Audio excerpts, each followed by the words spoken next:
live in this area, but to live into who we want to be. And off the back of life, which is going to become easier in so many ways because of who we become consistently in that cycle, what you said, yes, we refine it, we go and go and go.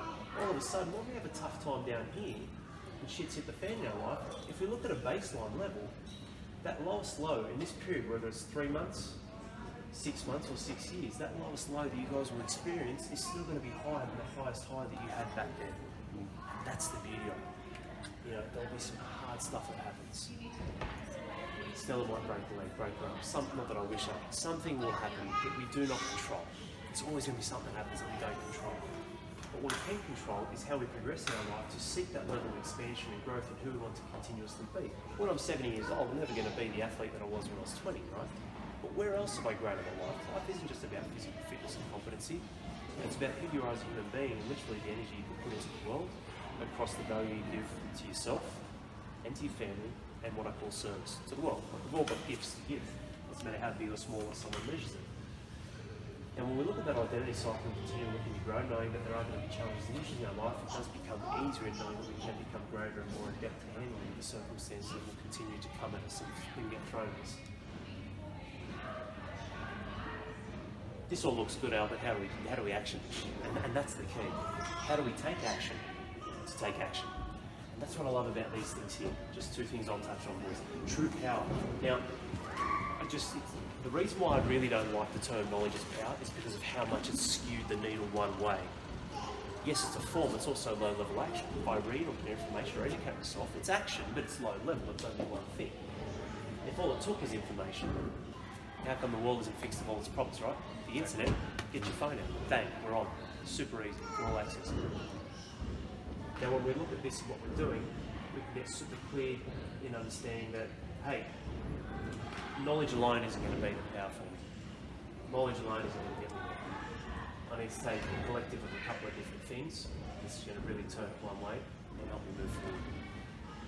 And that is combined going through like the true power. So knowledge, yes, it helps to understand something, which is why when it comes to taking action, going on your own can be hard. You'll still learn, you'll discover things, but it's like, and I'm not saying you have to go out and get a coach either, but I'm saying, is there something you can do to just help you get started with taking a line of action? Yeah, if I understand it a bit more, I can do it.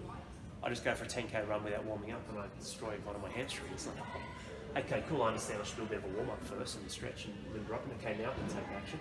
But then also looking at going, all 3 are important. Because if we just live in this zone, I learn, I do, I learn, I do, in 10 years' time, is it actually getting me where I want to go? Like, yeah, I've learned this, I've got this amazing wealth, but is it actually the result that I want? Not just physically, mentally. You can take action and reflect. Is it what I want? I don't know. Am I actually doing the right thing because I haven't learned it? You know, I've taken the action, yeah, that felt alright, but is it the right thing? Like, I've actually understood and learned and educated myself. Or I can reflect and do this, do this, do. Well, nothing ever happens, doesn't it? We don't take action. I've learned this, now I'm pondering. Yeah, it's really cool, isn't it?